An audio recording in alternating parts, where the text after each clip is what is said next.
Assalamu alaikum dostlar. Men bir жакшы bir tema жөнүндө сүйлөшкүм келип жатат. Бул жанагы азаттыкта чыгарыптыр. Ошо тойлор боюнча сөз деп, тойлор кандай өтөт бизде, биздин экономикабыз кандай болуп жатат ойлонуп көрсөк. Мен дагы ошол айтып кеткен адамдардын сөзүнө толукканды кошулам. Так жазылып атабы? Анткени алар болгон чындыкты айтып жатат. Кыргызстандан үйлөнөт дейли, анан кийин мисалы үйдө ата-эненин бир уулу болсо, ай тигинин баласы мындай той берди, анда биз эмнеге бере албайбыз деп ошондон улам башка тойлорду биз да той кылабыз деп ошондой ойдо болот да көбүнчө. Тиги мындай кылды, эмнеге биз мындай кыла албайбыз, эл эмне дейт депчи. Эми элдин ою, элдин ой пикири бизге 2-3 саатка эле же 1-2 күн ашып кетсечи, бирок жашоо биздики. Анан элестете бергиле. Ушул Россияда иштеп жүргөн мекендештерибиз Кыргызстандан келип ушул жакта иштеп жаткандар ушул жакта иштейт деп коелу. 1-2 жыл иштеп, акчасын топтоп, анан кийин бир күнү үйлөнгөнгө күн келип калганда, анан 200 миңди бир күн эмес 7 сааттын ичинде чачып жибет да. Анан кийин зато элге көрүндүк, эл типа нормально болду, эл эмне дейт деген сөздө болбойбуз деп баары эле айтышы мүмкүн, бирок менин оюмча бул такыр туура эмес. Ошол акчага андан көрө жанагы үйлөнүп аткандарга бир стартап бирдеке ачып берип койсоң, же ошону менен акырын кыбырап кете берсе, өз кичинекей бир ишин ачып алып, ошону туура деп ойлойм да.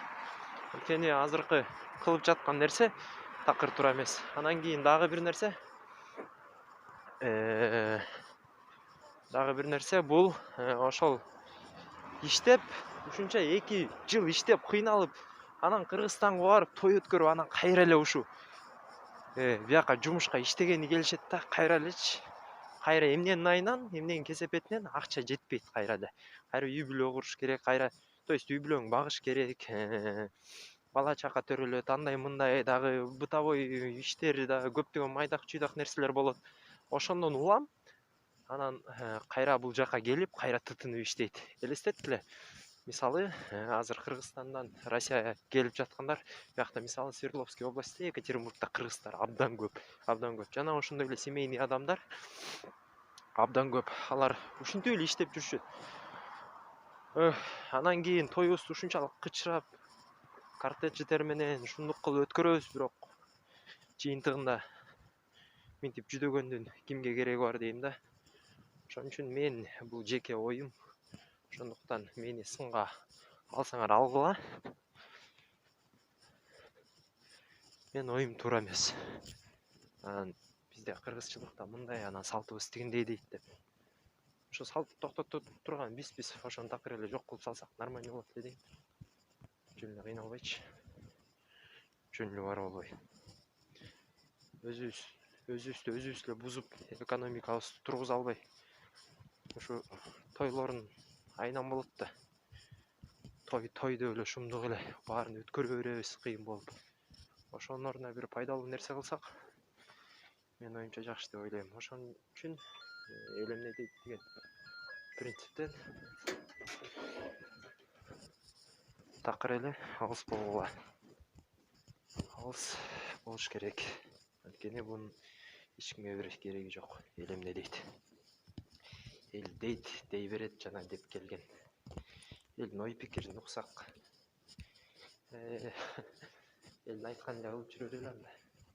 Менин кошунам менин шымымды мындай деди, мен тигини кийем. Анан кийин мен үйүмдүн эшиги салына элек, сырт жагы тургузула элек, ошону кылам. Анткени эмнеге? Эл эмне дейт? Зачем? Анын кереги жок бизге. Ар бир адам өзү үчүн жашаш керек. Жана ар бир адамда максат болуш керек. Эл эмне дейт деп жүрсөк, эртең эмне болобуз?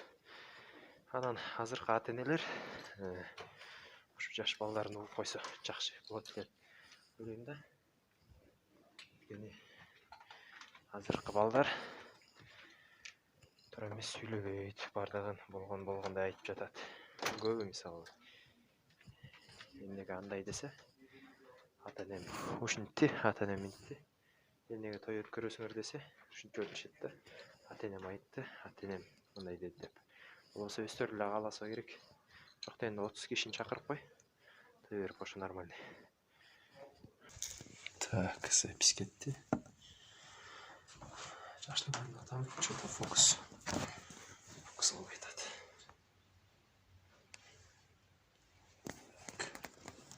Ошондуктан достор, менин тойго болгон көз карашым ошондой. Өзүбүз араңгүлөбүз элемдедик деген принцип биз бузат да, жакшылык бузат да. 30 киши чакыр, жакындарың, туугандарың үй бүлөңдү. Болду, ошондой эле өткөрүп кой. Анан тимеле 500 адам чакырып, өзүнчө бир асмандан түшкөн кишисиң да. Ошондой достор. Эгерде бул боюнча да темаларды кааласаңар, менин каналыма жазылып койсоңор болот. Подписка кылып жана ушундай сыяктуу темаларды козгоп чыгарып турабыз. Бөлүшкөндү бөлүшүп деле койсоңор болот. Жакшы.